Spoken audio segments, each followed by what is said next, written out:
Konnichiwa. So I'm starting a new Japanese learning series where I will share my daily study routine until I give my JLPT N4 exam.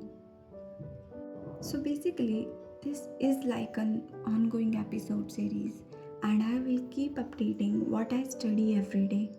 So let's study together and let's improve step by step. So today I'm going to take you through my JLPT N4 study routine, like how I actually study in a normal day. Not anything perfect or planned, just my real routine. So I started my day with vocabulary, and honestly, vocabulary is something I can't skip anymore. Even I feel lazy, I try to revise it because if I skip one day, I start forgetting everything. So yeah, consistency is the only thing keep me going right now.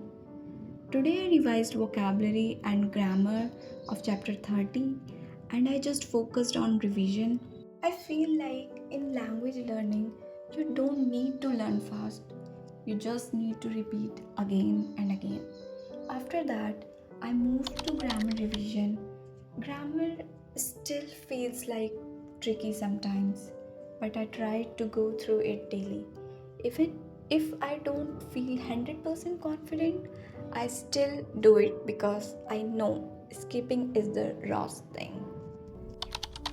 Then I solved a dokai practice, and this part actually helped me a lot because in dokai everything comes together: vocabulary, kanji, grammar, and everything.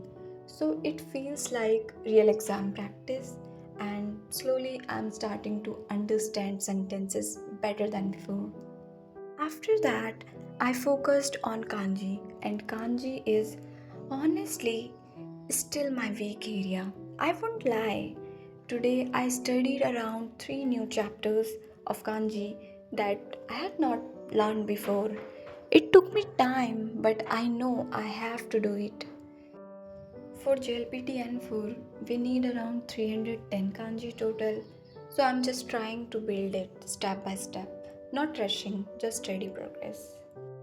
And today, overall, I also revised kanji up to around chapter 17 to 20, so I'm just trying to strengthen everything slowly.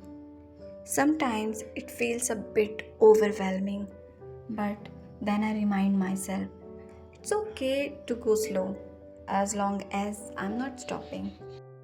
Also, a lot of you asked me for JLPT N5 PDFs for self study, so I will attach them in the description box so you can also use them for practice. And finally, I always end my study session with listening practice. I listen carefully, check my score, and try to understand where I made mistakes. Listening is actually very important because it helps you understand real Japanese conversation. And yeah, that's basically my study routine for today. Now, tell me in the comments how many kanji have you learned so far and what JLPT level are you planning to give in July? Also, tell me your exam center. I would love to know. If you are also learning Japanese, let's do it together. You are not alone in this journey. And if you want to follow my full journey, I will be posting daily episode of my JLPT N4 preparation. So you can also study with me step by step. If this video helped you even a little, please like, share and subscribe. It really motivates me to keep going and make more content. Thank you so much for watching. See you in the next episode. Jane!